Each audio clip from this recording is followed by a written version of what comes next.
I was raised with a fairly traditional yet eclectic Jewish upbringing. Members of a traditional conservative congregation with a Reconstructionist leaning rabbi, women did not count in a minyan or read from the Torah until I was 14. I also attended an Orthodox Hebrew speaking overnight camp for 6 summers, so it should come as no surprise that for many years, whenever I read the Un'taneh Tokef prayer in the Rosh Hashanah and Yom Kippur liturgy, I would quite literally picture in my mind an anthropomorphic God with a long flowing beard sitting on his throne, poring over a huge book of life with a fountain pen, making fateful pronouncements for the coming year. Composed by an unknown poet in the land of Israel during the Byzantine era, approximately the 6th or 7th centuries of the Common Era, the piyut, or liturgical poem, appears in 3 machzor fragments found in the Cairo Geniza. The traditional prayer is graphic and dramatic.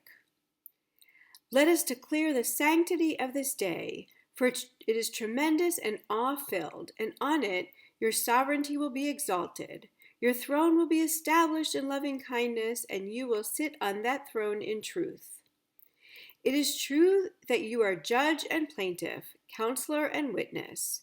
You inscribe and seal, record and recount.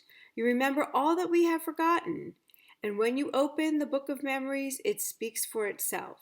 For every human hand leave its mark, an imprint like no other. And so a great shofar is sounded, and a still small voice shall be heard.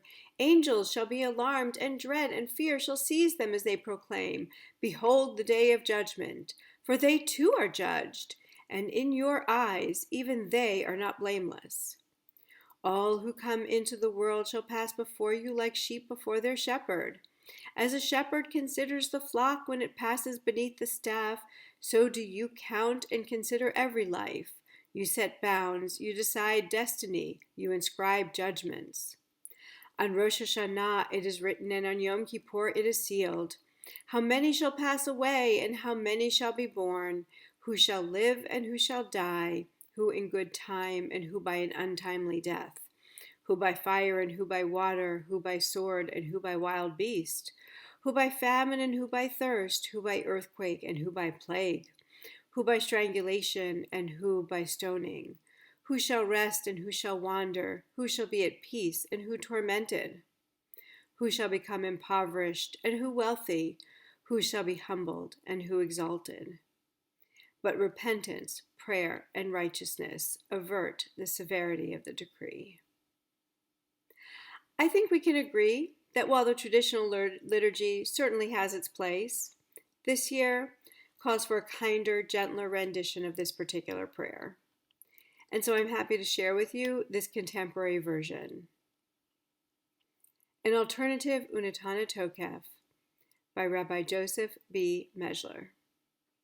On Rosh Hashanah it is written, on Yom Kippur it is sealed, that this year people will live and die, some more gently than others, and nothing lives forever.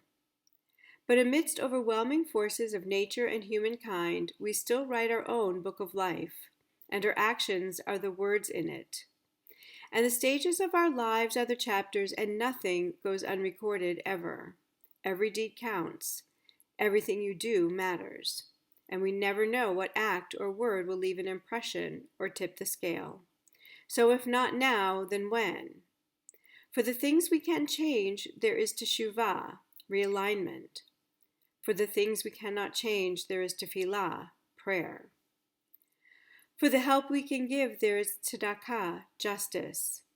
Together, let us write a beautiful book of life for the Holy One to read.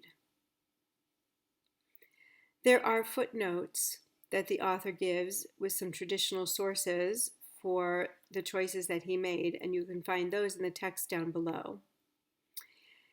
And of course, no study of Un'taneh Tokef would be complete without the incomparable interpretation of Leonard Cohen in Who by Fire, and you'll find that in the box below the text. I invite you to share your thoughts by commenting on social media and using the hashtag ChooseChai. Get it? Choose Life, and Temple Chai. You can find us on Facebook and Twitter at Temple Chai SA and on Instagram at Temple Chai SA. We'll see you on social media.